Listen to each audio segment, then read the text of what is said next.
Hallelujah. स्वागत है आप सबका मेरी भविष्यवाणियों की पुस्तक में।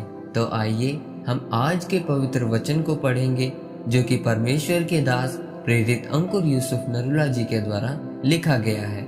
प्रभु यीशु मसीह की संतान की संपत्ति, जैसा कि रोमियो की पुस्तक अध्याय 8 उसकी 17 आयत में लिखा है, यदि संतान है तो वारिस भी, वरन परमेश्वर के वारिस और मसीह के संगी वारिस है, कि जब हम उसके साथ दुख उठाएं तो उसके साथ महिमा भी पाएं।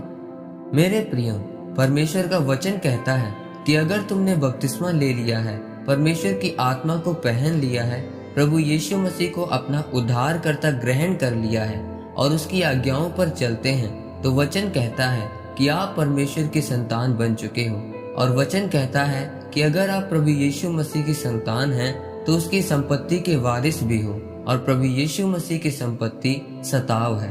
प्रभु यीशु मसीह ने कहा, अगर उन्होंने हरे भरे के साथ ऐसा किया, उन्होंने मुझसे व्यर्थ बैर किया और मुझे सताया, तो वह तुमसे व्यर्थ बैर क्यों नहीं करेंगे। अगर ये वचन आपके जीवन में पूरा नहीं हुआ, इसका मतलब आप उसकी संतान नहीं हैं। लेकिन अगर आप प्रभु यीशु मसीह को मानते हैं और लोगों ने आपको सताया है, आपका विरोध किया है, तो इसका मतलब है कि आप परमेश्वर की संतान हो और परमेश्वर का आत्मा आपके अंदर रहता है। अगर परमेश्वर का आत्मा आपके अंदर रहता है और आपने प्रभु के नाम के कारण दुख सहा है, कलेश सहा है, तो परमेश्वर का वचन कहता है कि जिस तरह प्रभु यीशु मसीह ने दुख उठाने के बाद मुर्दों में से जिंदा होकर महिमा को पाया, उसी तरह मेरी इस संपत्ति के भी तुम वारिस होगे, तुम महिमा को पाओगे। परमेश्वर का वचन कहता है कि मैं समझता हूँ कि इस समय का दुख और कलेश उस महिमा के सामने जो हम पर प्रकट होने वाली है कुछ भी नहीं है। आपका राजा बनने का समय 5 साल का हो सकता है, दाऊद की तरह 10 साल का हो सकता है, पर राज्य करने का समय वंशों तक चलेगा।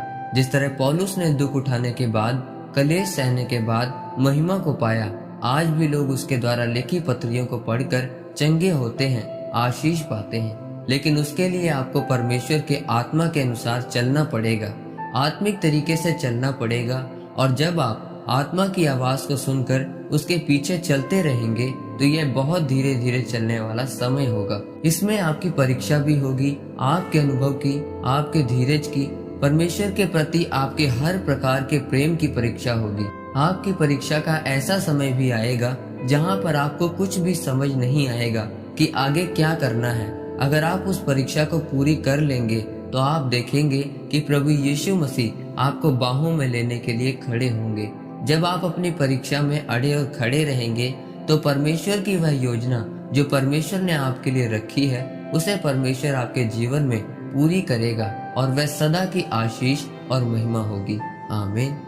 आइए परमेश्वर के दास के द्वारा लिखी गई इस प्रार्थना को आप मेरे साथ एक मन होकर करें।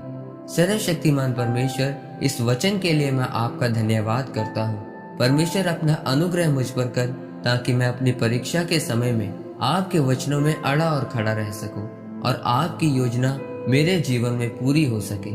प्रभु यीशु मसीह के नाम में आमीन। परमेश्वर आप सबको आज के वचन के ऊपर मनन करने के द्वारा आशीषित करे।